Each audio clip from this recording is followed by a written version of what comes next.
아멘. 네. 오늘 예배를 위해서 우리 이철호 선생님께서 기도 인도해 주시도록 하겠습니다.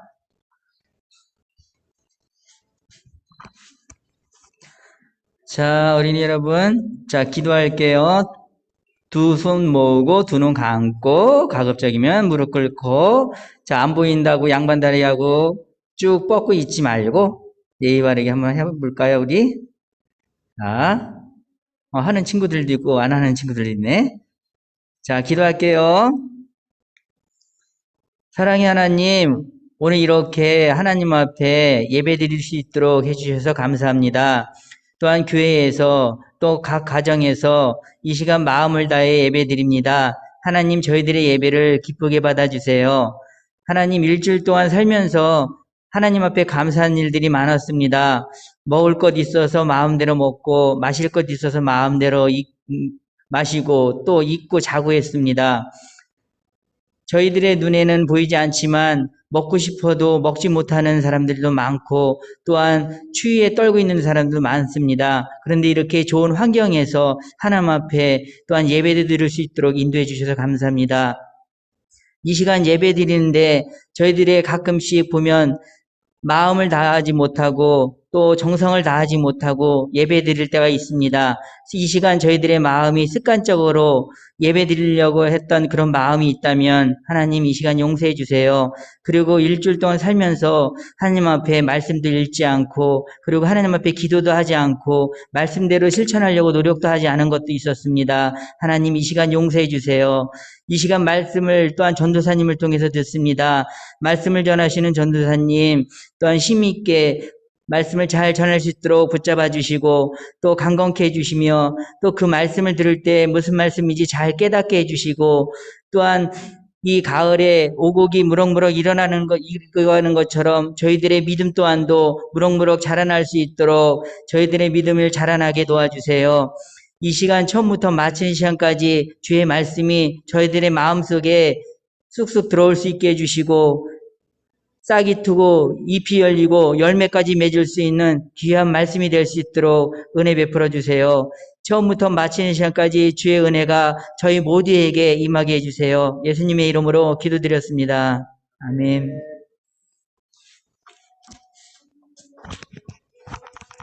네, 감사합니다. 네, 오늘 우리가 함께 볼 하나님의 말씀은 사도행전 20장 24절의 말씀입니다. 사도행전 20장 24절의 말씀. 우리 집에 있는 친구들은 성경책 없다는 소리 못할 테니까 성경책 찾아보고 이렇게 함께 말씀 찾아봤으면 좋겠습니다. 사도행전 20장 24절의 말씀입니다. 사도행전은 신약에 마태, 마가, 누가, 요한, 그 다음에 사도행전이 있죠. 권영이 벌써 찾았네요. 잘했어요. 사도행전 20장 24절의 말씀입니다.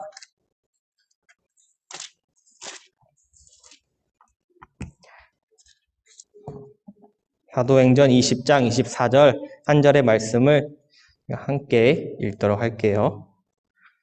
네, 우리 유튜브 친구들도 찾았을 거라 믿고, 우리 줌 친구들도 얼굴 안 켰지만 찾았을 거라 믿고, 예배당에 나온 친구들도 수아 찾은 것 같고, 수연이 찾았지? 제이 조금만 시간 줄게요. 사도행전 20장 24절의 말씀입니다. 네, 그러면 다 찾은 걸로 알고 한 목소리로 우리 24절의 말씀을 같이 읽도록 하겠습니다. 시작! 그러나 나는 내가 달려갈 길과 주 예수께서 내게 주신 사명, 곧 하나님의 은혜의 복음을 증언하는 사명을 다 완성하기 위해서라면 내 생명을 조금도 귀한 것으로 여기지 않습니다. 아멘.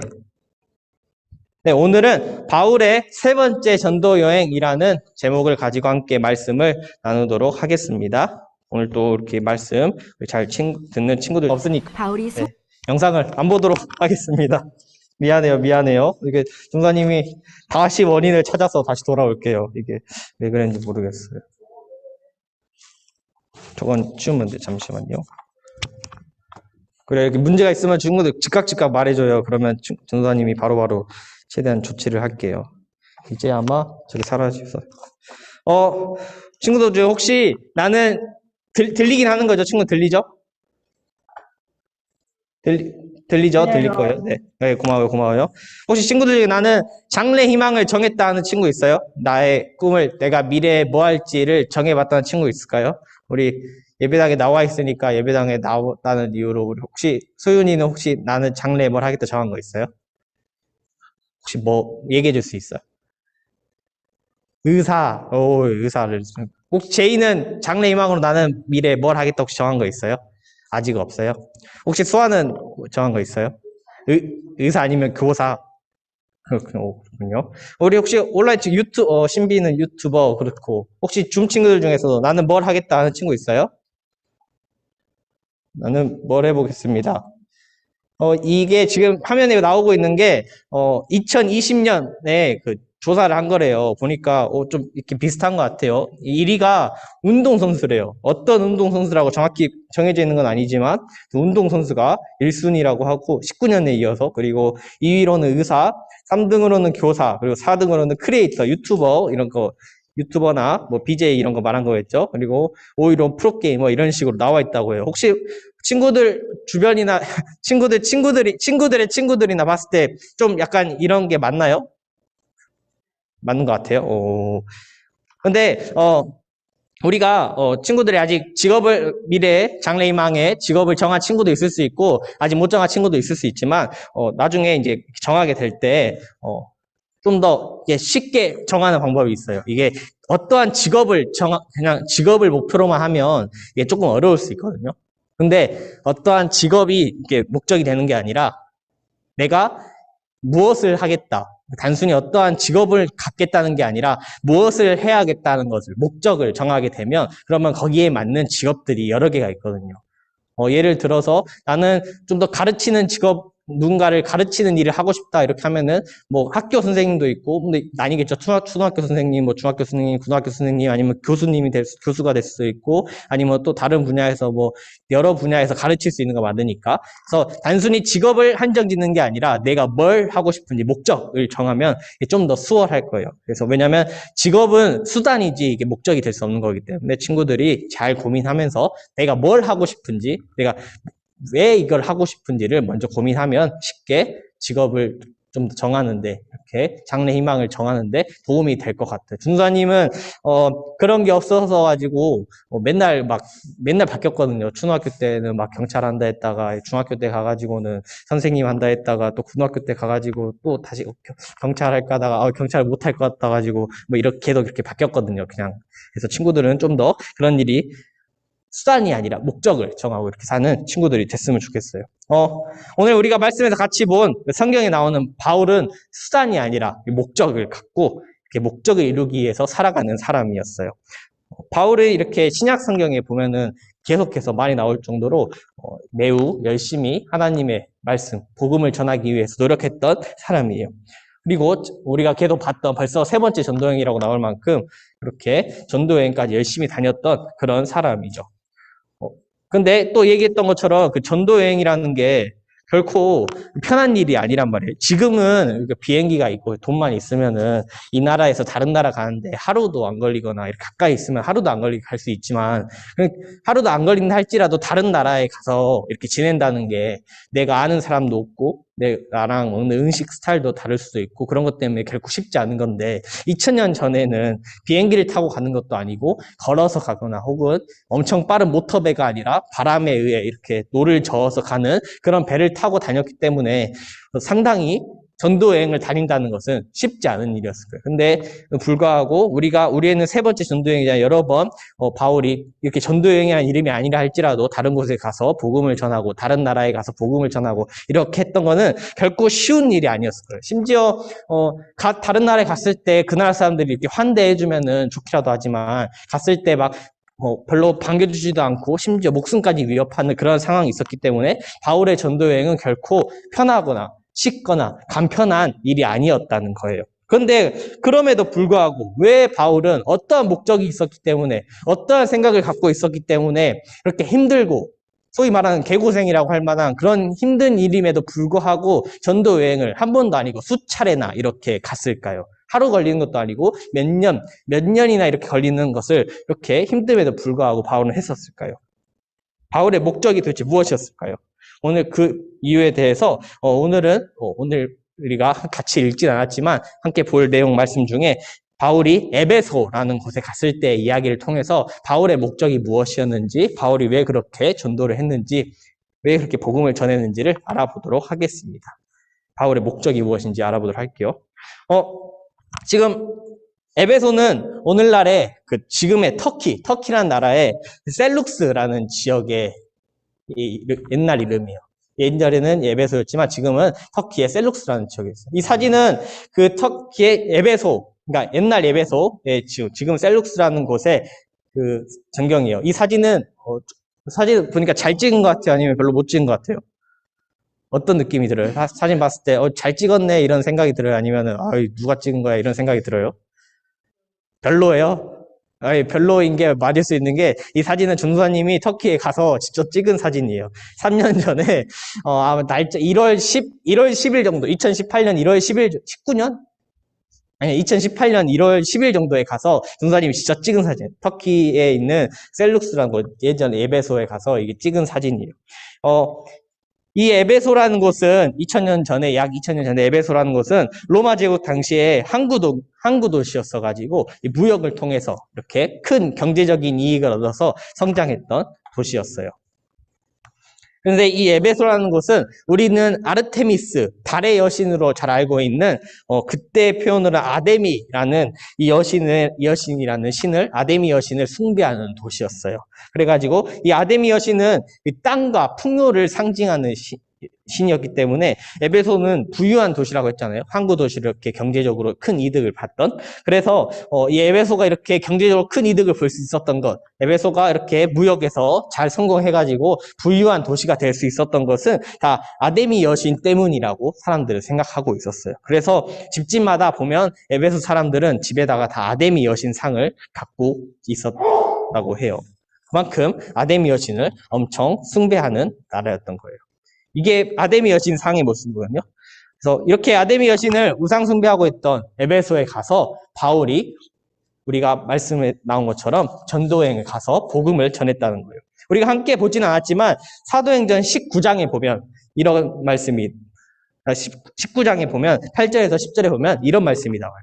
바울이 회당에 들어가 석 달을 담대하게 말하며 하나님 나라에 대해 강론하고 설득했는데 그 가운데 몇 사람은 마음이 완고해져 믿기를 거부하고 공공연하게 그 가르침을 비방했습니다. 그래서 바울이 그들을 떠나 제자들을 따로 데려다 두란노 서원에서 날마다 가르쳤습니다. 이 일이 2년 동안 계속돼 아시아 지방에 사는 모든 유대 사람들과 그리스 사람들이 주의 말씀을 듣게 됐습니다. 바울이 에베소라는 곳에 가서 이렇게 이제 복음을 전하는데, 하나님의 말씀을 전하는데, 사람들이 듣질 않는 거예요. 이렇게 말씀 전해도, 에이, 몰라, 별로 모르겠어요. 아니야. 이렇게 하면서 듣질 않았던 거예요. 그래서 바울이 거기서 포기한 게 아니라, 여기는 안 되겠다. 포기하겠다. 이게 아니라, 여기 10절에 보면 2년 동안 바울이 계속해서 말씀을 전했던 거예요. 포기하지 않고 2년 동안 말씀을 전하면서 계속 이렇게 열심히 했던 거예요. 무려 잠깐이 아니고 2년 동안 에베소에서 복음을 전했던 거예요.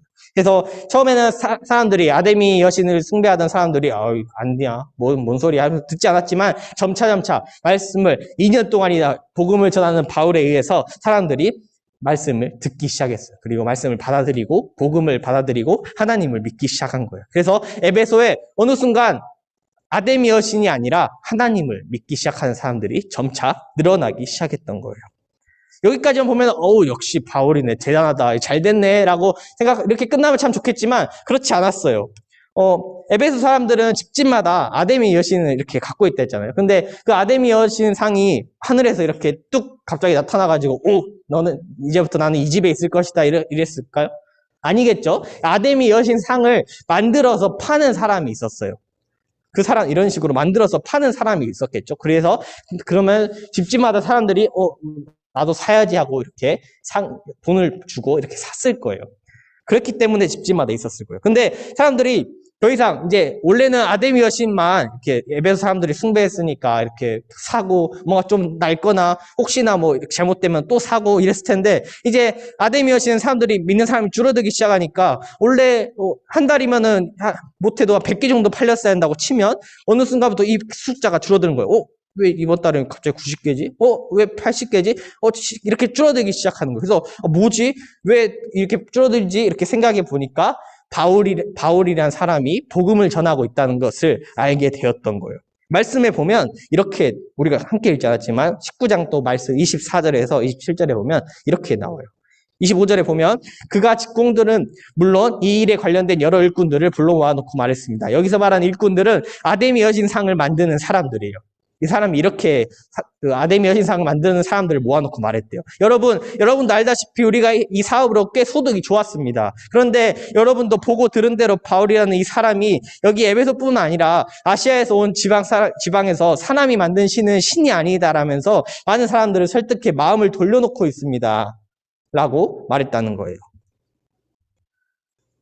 그래서 여기서 끝나지 않고 이제 이 사람들이 우리가 이렇게 손해만 보고 있을 수 없습니다. 우리가 어떻게 이렇게 가만히 있겠습니까? 이러다가 우리 이제 장사 망합니다. 그래서 우리가 대책을 세워야 합니다. 했던 것이 이 사람들이 일어났던 거예요. 말씀에 이렇게 아데미 신전의 명예도 실추되고 이렇게 자신의 사업의 명성이 떨어지니까 더 이상 이렇게 있을 수 없다 하면서 이제 바울을 쫓아내기로 이렇게 마음을 먹은 거예요. 그래서 더 이상 팔리지 않자 바울을 쫓아내려고 하고 바울의 목숨이 위험해지기까지 하는 그러한 상황에 처하고 말았던 거예요. 단지 바울은 복음을 전했을 뿐인데 이 사람들은 자신의 경제적 이득, 타격이 왔기 때문에 바울을 쫓아내려고, 바울을 심지어 죽이기까지 하려고 했었던 거예요. 그렇다면 왜 바울은 에베소에서 복음을 전했을까요? 그냥 그저 전해야 됐기 때문일까요? 내 역할은 복음을 전하는 거야 라고 단순히 정했기 때문에 복음을 정하는 거니까 복음을 전해야지 이렇게 하고 전했을까요? 왜 목숨까지 걸면서 죽을 수도 있고 힘들고 위험한 이 전도 여행을 에베소뿐만 아니라 여러 도시를 다니면서 전도 여행을 했을까요? 아데미 여신은 풍요의 상징을 갖고 있다고 했었죠. 그리고 그러한 아데미 여신의 축복을 받기 위해서는 주된 방법이 바로 희생제사였어요. 무언가를 태워서 바쳐서 그렇게 바친 만큼 나에게 축복이 돌아온다고 생각했던 거예요. 희생시키는 게 크면 클수록 예를 들어서 작은 돼지라면은 그만큼 작은 돼지만큼 엄청 다 자란 큰 돼지라면은 그 큰 돼지만큼 자기들에게 바친 만큼 돌아온다고 하죠. 그렇게 바치는 크기만큼 나에게 풍요롭게 된다고 아데미 여신에 바치면 그렇게 된다고 생각을 하고 있었던 거예요. 거기에 근데 이 사람들이 더 심해서 크면 클수록 있잖아요. 거기에 맞춰서 심지어는 자신들이 위험한 혹시나 항구 도시였기 때문에 배로 이렇게 무역을 할 텐데 바다에 나갈 때 혹시나 위협이 파도가 크게 쳐서 배가 함몰돼 버리면은 자신들한테 더 경제적 타격이 오니까 그런 걸 막아서 심지어는 인신 제사까지 사람이 사람을 바치는 제사까지 했던 거예요. 희생을 시키는 거죠. 이게 신의 뜻이라 이렇게 해야 우리가 신의 뜻에 어긋나지 않고 우리가 더 부유해질 수 있다. 그러니까 이 한 사람 정도 희생하는 것은 아무것도 아니다. 이 한 사람 희생해서 우리가 더 부유해지고 더 이렇게 좀 부유한 나라가 될 수 있다. 부유한 도시가 될 수 있다라고 이렇게 희생을 했던 거예요. 이게 맞을까요? 사람까지 바쳐가면서 이런 희생 제사를 했던 게? 생각해 보아요.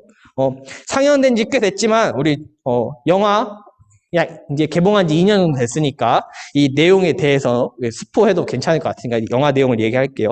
영화 어벤져스 인피니티 워 그리고 엔드게임에 보면 그 내용 중에서 인피니티 스톤이라는 것을 안 봤어요? 봤죠. 인피니티 스톤이라는 것 중에서 소울 스톤이라는 것을 얻기 위해서 그쵸? 보르미르라는 행성에 이제 타노스가 자신의 입양의 한 딸 가모라를 데리고 가게 돼요. 이 소울스톤이라는 것을 얻기 위해서. 그런데 이 소울스톤을 얻는 방법은 매우 특별했어요. 이때까지 타노스는 자신의 힘으로 다 이렇게 뺏기만 하면 됐는데 이 소울스톤을 얻으려면은 거기서 말하기를 이렇게 얘기하는 거예요. 당신이 사랑하는 것 중에 하나를 바쳐야 된다. 그 바친 대가로 소울스톤을 얻게 된다라고 말한 거예요. 근데 이 타노스의 목적은 이 우주를 위해서는 이 우주에 사람이 너무 많다, 생명이 너무 많다, 이 우주의 절반을 없애버려야 되기 때문에 그래서 이 스톤을 모으고 있었거든요. 그래서 이 목적을 달성하겠다고 이 우주의 절반을 없애는 이 과업을 달성하기 위해선 4달 정도 희생하는 건 충분한 일이야 하면서 자신이 사랑한다고 했던 그 딸 가모라를 희생해서 결국 이렇게 소울스톤을 얻고 말아요. 그리고 시간이 지나서 이 타노스에 의해서 전 우주의 50%가 생명의 50%가 사라지게 되었어요. 그리고 이 사라진 50%를 소중한 사람을 잃은 이 어벤져스 멤버들이 다시 이 소중한 사람들을 살리기 위해서 다시 인피니티 스톤을 모으기 시작해요. 그리고 그 중에서 블랙 위도우하고 호크아이가 소울스톤을 얻으러 갔어요. 근데 이들은 몰랐어요. 소울스톤 어떻게 얻는지. 그래서 그 과정 가운데서 결국 알게 된 거예요. 아, 소울스톤을 얻으려면 사랑하는 사람의 희생이 있어야 한다. 그래서 결국 서로 끈끈한 우정 사이에 있던 이 블랙 위도우하고 호크아이가 설전 끝에 누가 희생할 거냐 막 서로 희생하겠다고 하는 끝에 결국 소중한 사람을 살리고자 하는 블랙 위도우가 자신이 몸을 던져서 희생을 하고 소울스톤을 얻게 되었어요. 서로 똑같은 소울스톤을 얻으려고 둘 다 희생을 했잖아요. 근데 이 두 가지 희생에는 차이가 있어요. 무슨 차이가 있을까요? 타노스가 소울스톤을 얻을 때 했던 희생과 이 호크아이가 소울스톤을 얻기 위해서 했던 희생, 이 블랙 위도우의 희생은 어떠한 차이가 있을까요? 그래요. 모르니까 한번 들어봅시다. 타노스는 자신의 목적을 위해서 이 우주를 살리려면 전 우주의 50%의 생명이 사라져야 돼. 그렇기 위해서 이런 일을 할 만한 건 나밖에 없어. 라고 생각했던 타노스는 자신의 목적을 위해서 자신이 사랑하는 딸을 희생시켜 버린 거예요. 자신의 목적을 그저 이루기 위해서. 하지만 자신을 희생한 게 아니라 자신의 딸을 희생시킨 거예요. 하지만 블랙 위도우와 호크아이는 전 우주의 절반이 사라져버려서 자신들의 소중한 사람을 잃었던 자신뿐만 아니라 다른 사람들도 자신들의 소중한 사람을 잃었을 거 아니에요. 그 사람들 다시 살리기 위해서 자신들이 희생하기로 선택한 거예요. 좋은 희생, 올바른 희생이 있다고 말하기는 조금은 어려울 수 있지만 희생이라는 것 자체가 슬픈 거니까. 하지만 이 두 가지 중에서 이 타노스가 했던 것과 이 블랙 위도우와 호크아이가 했던 것 중에서 더 나은 희생이 무엇이었냐고 물어보면 당연히 아마 다들 후자를 고를 거예요. 바울이 에베소를 봤을 때, 에베소에 도착했을 때, 에베소에서 느꼈던 것은 단순히 그냥 아데미 여신을, 이 사람들은 아데미 여신을 믿는구나 하는 수준이 아니었을 거예요. 바울이 갔을 때 이 에베소라는 도시에는 아데미 여신을 숭배하는 것뿐만 아니라 자신들의 이익을 위해서 희생을 강요하는 곳이었던 거예요. 심지어 사람의 목숨까지만. 자신들의 도시가 더 부유해지기 위해서. 우리가 더 잘 되려면 이거 하나쯤 희생하는 게 뭐가 대수야. 이거 이 정도 희생해서 더 큰 거 얻으면 이득 아니야? 그러니까 희생해야지 라는 것이 풍배했던, 자신들의 풍요를 위해서 타인의 희생을 강요했던 그런 도시였던 거예요. 그리고 그 희생으로 이득을 보는 사람들은 다른 사람들 전부가 아니라 아데미 여신상을 팔아서 이득을 보는 그런 사람들이었던 거예요. 결국 이득은 몇 명만 보고 있었던 거예요. 다른 사람들의 희생에 의해서 에베소라는 도시는 운영되고 살아가고 있었던 거예요. 그런 모습을 본 바울은 하나님을 믿는 사람으로서, 하나님을 알고 있던, 복음을 갖고 있던 사람으로서 에베소에서 그냥 지나쳐 갈 수가 없었던 거예요. 한 번 복음 전하고 난 복음 전했으니까 이제 나는 할 일이 많으니까 다음으로 가야지 라고 할 수가 없었던 거예요. 그래서 바울은 긴 시간 동안, 2년이 넘는 시간 동안 계속해서 에베소에서 복음을 전했던 거예요. 설령 그 결과로 자기의 목숨이 위험해진다 할지라도 말이에요. 그래서 2년 동안 복음을 전했던 거예요. 바울이 전했던 복음은 이랬을 거예요. 사람의 손으로 만든 그 아데미 여신이 아니라 우리 모두를 위해서 자신의 아들까지 희생하신 이 세상의 창조주 하나님을 믿으십시오. 더 이상 희생을 강요하는 그런 아데미 여신이 아니라 이 세상을 만드신, 우리를 사랑한다 말씀하시는 창조주 하나님을 믿으십시오. 이것이 우리가 들어야 할 진정한 복음입니다. 라고 바울은 에베소에 가서 2년이 넘는 시간 동안 계속해서 전파했던 거예요. 말씀을 이제 마무리해 보려고 해요. 바울이 긴 시간 동안 자신의 삶에서 전도행을 다니면서 살았던 것은 자신의 이득을 위함이 아니었어요. 오늘 우리가 읽은 본문 말씀. 그러나 나는 내가 달려갈 길과 주 예수께서 내게 주신 사명, 곧 하나님의 은혜의 복음을 증언하는 사명을 다 완성하기 위해서라면 내 생명을 조금도 귀한 것으로 여기지 않습니다. 라고 바울은 이렇게 고백했어요. 전도 여행 가운데 다른 이들에게 복음을 전하기 위해서 내 생명이 희생되는 것은 괜찮다고 바울은 이야기했던 거예요. 다른 사람을 위해 자신의 생명을 희생할 줄 아는 바울이었기 때문에 결코 자신들의 이익을 위해서 다른 사람들을 희생시키는 그러한 사람의 모습은 바울은 볼 수 없었고, 그렇게 다른 사람들을 위해서 바울은 자기 일평생에서 엄청 힘들고 고단하고 외롭고 배고프고 아프고 이렇게 힘든 시간이지만 그럼에도 불구하고 바울은 열심히 복음을 전했던 거예요. 하나님의 은혜의 복음을 전하기 위해서 바울은 그렇게 전도여행을 다녔던 거예요. 이 가정에는 모두를 위한 하나님, 그리고 생명의 소중함을 말씀해 주셨던 하나님, 그리고 우리를 사랑하시는 하나님을 열심히 전했던 거예요. 자신의 생명이 다한다 할지라도 계속해서. 나만을 위한 하나님, 바울만을 위한 하나님이 아니라 이 세상 모든 사람들을 사랑한다고 말씀하시는 하나님을 바울은 전했던 거예요. 혹시 친구들은 오늘 하루하루를 살아가면서 오늘뿐만 아니라 내일도 어떠한 목적을 갖고 살아가고 있을까요? 혹시 또 어떤 목적을 갖기 위해서 어떻게 살아가고 있을까요? 어떻게 살기를 원하나요? 각자 갖고 있는 목적은 다를 거예요. 그렇지만 우리 초등부 친구들이 자신의 이득을 위해서 타인을 희생시키는 그런 사람은 되지 않았으면 좋겠어요. 아니 뭐 전도사님 그런 나쁜 사람이 어디 있어요? 자기 이득 때문에 타인을 희생시키는 그런 나쁜 사람이 어디 있어요? 라고 물어볼 수 있어요. 아니 그런 사람은 세상에 어디 있어요? 그런 나쁜 놈들은 다 어디 잡혀갔겠죠? 라고 생각할 수 있지만 우리가 살아가다 보면 어느 순간 나의 이익을 위해서 다른 사람을 희생시키게 하는 그런 유혹들도 찾아올 거예요. 나의 이득을 위해서 다른 사람이 조금만 손해본다면은 어떻게 할래라는 그런 유혹의 속삭임이 들려오기도 할 거예요. 우리의 인간의 욕심은 나의 이득을 위해서 다른 사람을 못 보게도 할 거예요. 그러지 않기 위해서, 그러한 유혹의 속삭임에서, 그런 속삭임에서 우리가 벗어나기 위해서 우리가 기도해야 돼. 기도하면서 하나님, 나를 사랑하셔서 하나님의 독생자까지 아낌없이 주신 하나님, 나 또한 나의 이득을 위해서 다른 사람을 희생시키는 자가 되지 않게 하셔서 바울처럼 내가 다른 사람의 위해 살아갈 수 있는 어렵겠지만 다른 사람의 희생이 아니라 오히려 나를 희생할 수 있는 그런 사람이 되게 해주세요라고 기도하는 저희가 되어야 될 거예요. 우리 사랑하는 우리 태양교회 초등부 우리 친구들이 나만이 아니라 나의 이득만 나만을 위해서 이렇게 살아가는 자가 아니라 바울처럼 이렇게 모두를 위해서 살아갈 줄 아는 그러한 그리스도인들이 되었으면 좋겠습니다. 우리 친구들이 뭐 완전 바울처럼 뭐 맨날 그렇게 전도여행 다니라는 것까지는 아니에요. 하지만 살아가면서 그렇게 생각해보고 그런 유혹에서 벗어날 수 있는 우리 친구들이 되었으면 좋겠습니다. 누나님이 기도하고 오늘 말씀 마무리하도록 하겠습니다. 누나님 기도할게요. 우리 두 손 모으고 눈 감고 함께 기도하도록 하겠습니다. 사랑의 하나님, 오늘은 바울의 세 번째 전도여행 말씀을 들었습니다. 그 중에 특히 바울이 에베소에 갔을 때에 대한 말씀을 들었습니다. 하나님, 우리는 각자의 가치관과 각자의 생각에 따라 목적을 정하고 살아갑니다. 각자가 원하는 것들을 생각하면서 그렇게 살아가고 있습니다.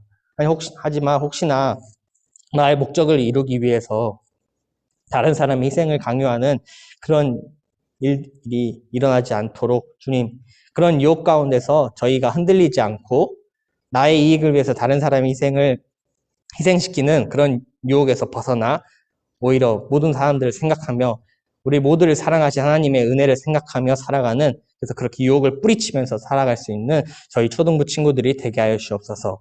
그래서 바울처럼 매일의 나의 일생을 전도여행을 다니면서 복음을 전하면서 살 수는 없을지라도 매일의 삶에서 다른 사람을 위해 조금이라도 고민하며 살아갈 수 있는 저희 초등부 친구들이 되게 하여 주옵소서. 감사합니다, 주님.